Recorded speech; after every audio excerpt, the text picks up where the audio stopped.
Hello friends, एक और नई कहानी के साथ मैं आज अपने जीवन में किए गए कुछ गलतियों को स्वीकार करना चाहता हूँ और उसके परिणाम से भी आपको अवगत कराना चाहता हूँ। आज से 20 साल पहले मेरी पत्नी ब्याह करके मेरे घर की बहू बनकर मेरे घर में आई थी। मैं अपने माँ बाप का लाडला था और मेरे लिए मेरे माँ बाप, भाई भाई बहन ही सब कुछ थे। मेरी पत्नी के घर में आने के बाद से मेरे माँ बाप, भाई बहन बात बात पर उसके साथ बदतमीजी करते थे, उसका मजाक उड़ाते थे, उसे घर का गुलाम बनाकर रखा हुआ था। मैं भी इन सब में उसका पूरा सहयोग करता था। अपनी पत्नी को कभी पत्नी का सम्मान नहीं देता था, बल्कि मेरे हिसाब से वह इस घर की बहू है तो उसे सारे घर वालों के काम करने चाहिए और सबको खुश रखना चाहिए। अगर कोई कुछ भी बोले तो कभी पलट कर जवाब नहीं देना चाहिए।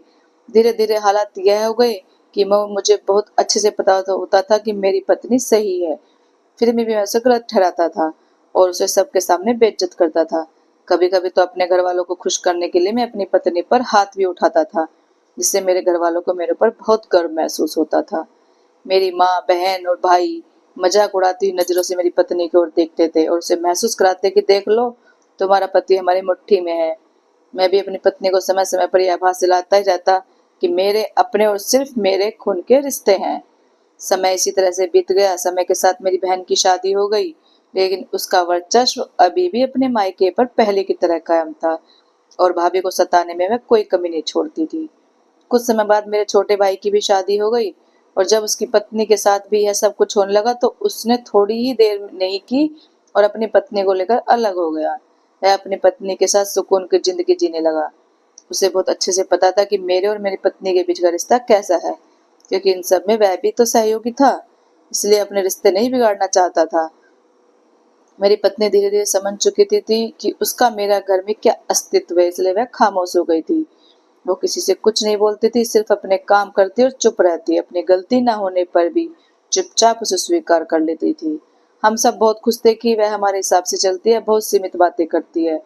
हमारा रवैया अभी भी वैसा ही था।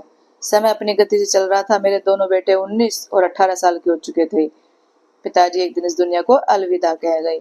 सब कुछ फिर भी वैसे ही चल रहा था। पिताजी के जाने के गम में माँ बीमार रहने लगी थी और समय के पहले ही उम्र से अधिक बूढ़ी हो चुकी थी। अब वह चाहती थी कि कोई उसके पास बैठे और बातें करे। मैं दिन भर अपने काम में व्यस्त रहता और रात को घर में आता।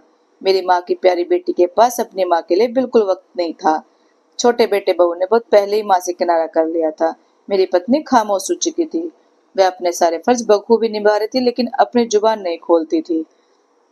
माँ ने मुझसे शिकायत की, बहू से बोलो, मुझसे बातें किया करे, मुझे अच्छा नहीं लगता।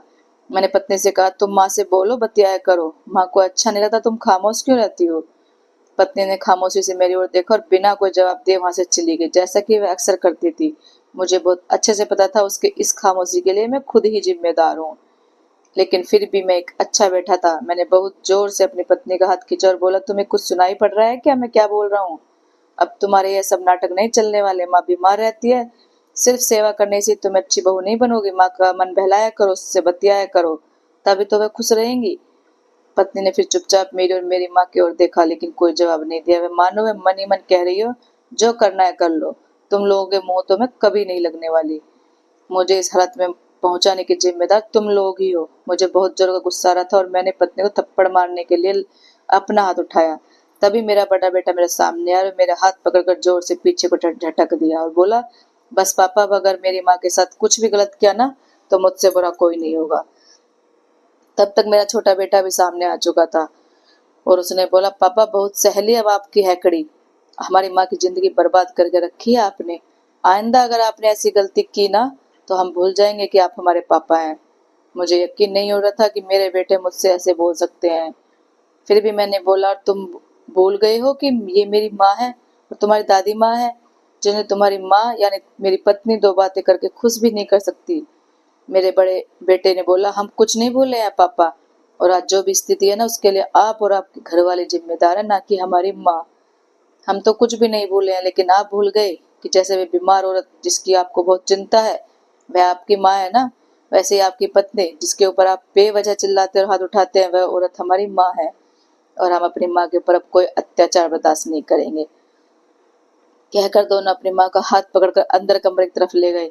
जाते जाते मेरी पत्नी मूक नजरों से मेरी तरफ देख रही थी, मानो कह रही हो जो आवाज तुम्हारी माँ का है ना, बुढ़ापे में किसी से बोलने बतियाने को तरसती रहती है। कुछ समय बाद तुम्हारा भी यही हाल होने वाला है। आंखों ही आंखों में आज पत्नी ने मुझे मेरी औकात दिखा दी थी और मैं पछता रहा था अपनी की हुई सारी गलतियों पर, जिसकी अब कोई माफी मुझे नहीं मिलने वाली थी। और यह मैंने अपनी पत्नी की आंखों को देखकर महसूस कर लिया था। ये एक कड़वा सत्य है। दोस्तों, आपको ये कहानी कैसी लगी? अच्छी लगी हो तो लाइक, कमेंट और शेयर करें। चैनल को सब्सक्राइब करें। Thank you.